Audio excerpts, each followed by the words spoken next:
Goeiedag, welkom by Tabernaday se aanlyn diens. In hierdie 4 weke reeks, maar ek in my huis, is dit vir ons belangrik en ons wil jou uitdaag om Christus gesentreerde huise te skep. Ons sien dit is kernbelangrik veral in die dae waarin ons onsself vind. Die tweede uitdaging was, ons wil graag hê dat jy en jou familie voortdurende goeie besluite sal neem. En deur sterk familiebande te bou en ook konstant Jesus Christus te bely as jou Heer en Meester. Nie net jy nie, maar ook jou familie. So in week 1 het ons 'n uitdaging gemaak. Ons wil graag hê as individu of as leier van 'n familie dat ons sal verklaar wat Jesaja 24 vers 15 ons leer, ek en my huis, ons sal die Here dien. In week 2 het ons intentioneel gesê ons wil werk aan sterk Christelike fondasies by ons huise. En dan ook, in week 3 het ons gesê, dit is noodbelangrik om hierdie bose kringlope van generasies en invloed van gebrokenheid in ons huise te breek. En dit is vir ons belangrik dat ons die oue uittrek en dan ook Christelike karakter, die nuwe, sal aantrek. En ons praat van aantrek as 'n intentionele besluit. Dit is nie iets wat net gebeur nie. Ek moet besluit dat ek hierdie nuwe mens, dat ek Christelike karakter sal aantrek. En so, vandag sluit ons af met die gedagte dat jou geloof iets is wat jy moet oordra aan die volgende generasie. Nou, as ek en jy gaan kyk na hierdie Engelse woord, dan sal daar vir ons sê, dis 'n legacy, nê? Wat is die nalatenskap wat ek en jy vir ons kinders los? Wat is dit wat ek en jy vir ons kinders gee om te vat? En nee, ek praat nie van 'n erfporsie nie. Ek praat nie van geld nie. Ek praat nie van eiendomme nie. Ek praat nie van ietsie wat hulle fisies gaan dien in hierdie lewe nie. Ek praat van iets wat 'n ewigheidswaarde is. So, wat is dit wat ek en jy vir die volgende generasie los, wat 'n impak nie net vir ons generasie het nie, maar ook vir die generasie na hulle? Wat 'n waardes, wat 'n normes gee ek? Wat 'n geloof bou ek en dra ek oor vir hulle om te volg? Wat 'n uitdaging gee ek vir hulle om op 'n manier te leer en kinders te seën? So, wat ek en jy vandag besluit, is kernbelangrik en wat ons doen, is kernbelangrik vir die volgende generasie. So, dit bring my by punt 1. Wat moet ek en jy doen? Ons moet die volgende generasie leer. En so Psalm 78 sê dit vir my en vir jou baie mooi. In vers 1 tot 5 sê dit die volgende: O my volk, luister na my lering. Gee ag op wat ek sê, want ek wil julle onderrig met 'n psalm. Ek wil julle lesse leer uit die verlede, wat ons gehoor het en wat ons weet, wat ons voorgeslagte ons vertel het. Verswyg ons nie vir ons kinders nie, maar vertel vir die volgende geslag van die roemryke dade van die Here, van sy krag en van sy wonderdade. Hy het voorskrifte aan Jakob gegee en sy gebooie aan Israel. Hy het aan ons voorouers beveel om dit aan hulle kinders te leer. In die Engelse een sê dit, we will not hide them from the descendants. We will tell the next generation. Nou, God gee 'n opdrag om stories van sy getrouheid, van sy voorsiening oor te dra. So, let wel, dit moet gedemonstreer word. Dit is nie iets wat ek net kan sê vir my kinders nie. Dit is nie net iets wat ek hulle mondelings kan leer nie. Ek kan myself blou vertel van stories, maar as dit nie sigbaar raak in my lewe ook nie, dat ek dit glo wat ek sê nie, dan help dit ook nie. So ek moet kan demonstreer dit wat ek glo. Ek moet my kinders kan leer. Ek en jy moet ons kinders leer. Ons moet hulle stories vertel van wat God vir ons gedoen het. So God gee vir my en vir jou 'n opdrag om stories van sy getrouheid en sy voorsiening oor te dra aan ons volgende geslag. Maar dit is belangrik wat ek en jy moet weet, is dit moet gedemonstreer word meer as net geleer word.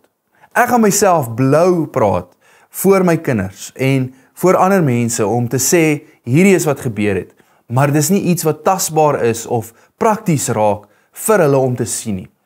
En so, daar's hierdie Engelse woord of hierdie Engelse sin wat ons altyd sê, it's more caught than taught.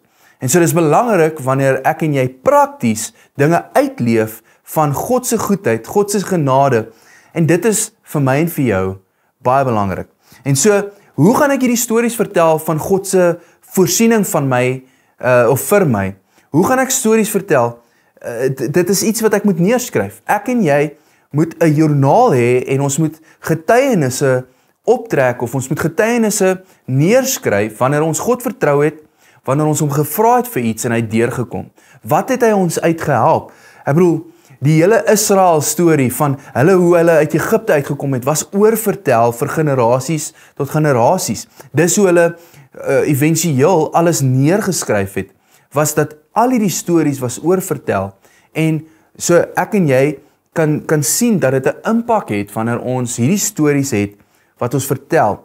Dit laat my dink aan die seuns van Korag wat ook psalms skryf en hoe hulle geleer het van hulle pa wat eintlik 'n rebellie gelei het teen Moses en hoe eintlik hulle hierdie as 'n les geleer het. En wanneer ons psalms gaan lees, leer jy oor en oor en sien jy oor en oor dat dit wat gebeur het, hoe die aarde hulle pa ingesluk het, hoe al hierdie goed gebeur het, sal hulle nog steeds vashou aan God. En dit is belangrik want hulle kan vashou aan dit waardeur hulle is, wat hulle gesien het. Dit was 'n praktiese storie, is 'n praktiese deel vir hulle om te besef dat ek moet nie net geleer word, ek moet nie net gesê word nie, maar ek moet prakties kan toepas dit wat ek glo. Hoe leer ek my kind? Hoe leer ek en jy die volgende generasie? Vertel ons hulle net? Of is ons besig om uit te leef dit wat God vir my en vir jou doen? Bring my by die tweede punt. Ek en jy moet 'n nalatenskap van geloof los. Hierdie legacy. En een van die mooistes wat ons kan lees is in 2 Timoteus 1 vers 5.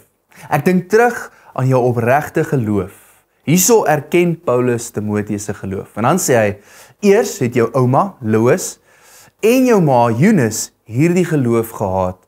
En daarvan is ek seker, jy het dit ook. Nou, Paulus erken hierdie geloof in Timoteus se lewe. Maar hy besef ook dat hierdie geloof was nie net wat Timoteus gesê is om te hê nie. Hy kon dit sien. Dit is iets wat sigbaar was van sy ouma na sy ma en selfs in sy lewe. Dit is die nalatenskap wat hy gelos is en hy kon dit voordra. En so, nalatenskap is nie skatte nie, dis nie materiale goeders nie. Dit is 'n getuienis. Dit is 'n getuienis van hoe God met my en jou werk, wat hy suksesvol gedoen het in ons lewens, hoe hy ons verander het, hoe hy voorsien het. Wat God doen is belangrik vir my en vir jou volgende generasie. So, het jy goeie familieboomwortels? Kom jy uit 'n gesonde familie uit? As dit goed is, bou voort daarop. As dit sleg is en nie so ideaal is nie, dan moet ek en jy die bose kruimloop breek en ons moet nuwe geloofswortels groei. Dis ons werk en ons verantwoordelikheid as nuwe lede in Christus, as familie, as lidmate van hierdie liggaam, is dit belangrik om weer nuwe wortels te skiet, nuwe kultuur, nuwe tradisies, nuwe gedagtes, nuwe karakter, iets nuuts, maar wat goed is in Christus gesentreerd is. So, hoe lyk my en jou geloofswortels? Dit bring my by die derde punt. Ek en jy moet God vertrou met die toekoms. Psalm 78 vers 5 tot 7 sê verder: Hy het ons voorouers beveel om dit aan hulle kinders te leer, sodat die volgende geslag dit kan ken. Selfs die ongebore kinders weer hulle kinders kan leer. So sal hulle op God kan hoop, die werke van God nie vergeet nie, maar sy bevele gehoorsaam. As ons kinders weet en verstaan en beleef van God se magtige dade, sal hulle ook hulle vertroue in hom plaas. En dalk is dit vir my en vir jou as ouer nie iets wat ons die vrug sal van sien in ons leeftyd nie, maar wel kan vertrou dat dit sal gebeur. Het herinner my aan hierdie storie wat ek gehoor het toe ek baie jonk was, oor hierdie argitek, en ek weet is 'n legende. Hy het hierdie planne opgetrek, en deel van hierdie planne vir 'n kerk was dat hierdie boom 'n fundamentele struktuur sou wees vir hierdie kerk. Maar die ongelukkige deel is, hierdie boom moes meer as 300 jaar oud word om so groot te wees en dan ook die beste sou wees vir hierdie struktuur. So hierdie argitek het geweet dat hy glad nie deel eers sou wees van een steen nie, maar dat hy wel die boom geplant het.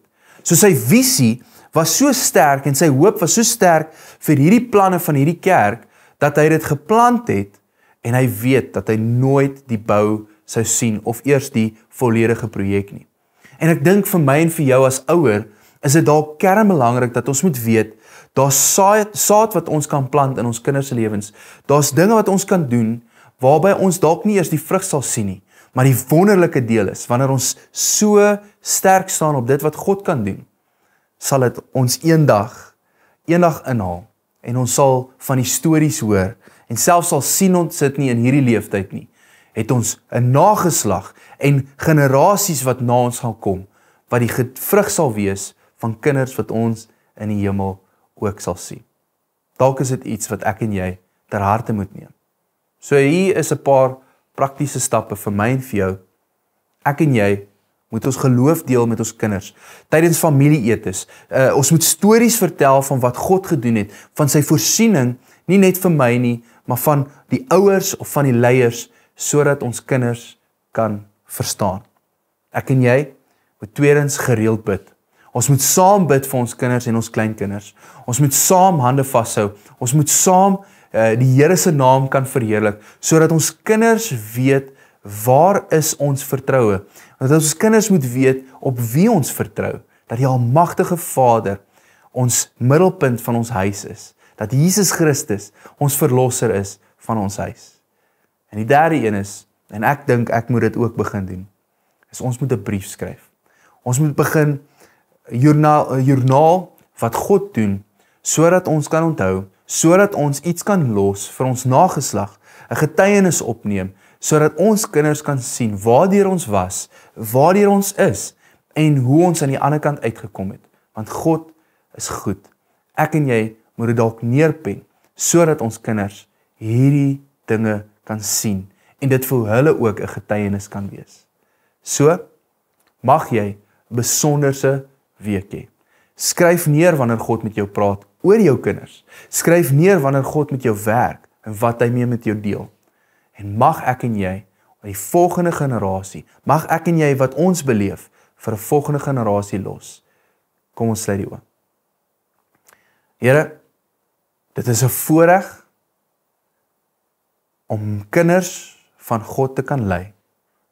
Dit is 'n voorreg om 'n pa of 'n ma te kan wees. En ons weet, wat ons het is net geleen. Ons weet, ons het die voorreg, en U vertrou ons met kinders. U vertrou ons om impak en inspraak te hê.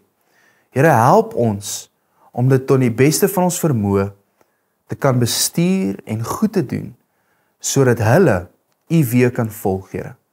Dankie dat U ons sal help om ons kinders op te lei, op te rig, te vertel van die wonderlike dade, te kan getuig sodat hulle ook kan getuig, sodat hulle kan vasstaan in U, Here. En ek bid ook nou in hierdie oomblik van ouers wat se kinders ver van hulle af is, Here, vir die wat vertrou dat hulle kinders sal terugkom na U toe, Here, dat hulle sal uitroep na die Here van die skare, die almagtige God, en Jesus as verlosser, Here, bid ek dat hulle sal terugdraai, en dat U in hulle harte sal werk, en dat hulle sal uitroep, Jesus Christus is koning. Here, ons vertrou U, ons vra van U, en ons glo in U, in Jesus naam. Amen.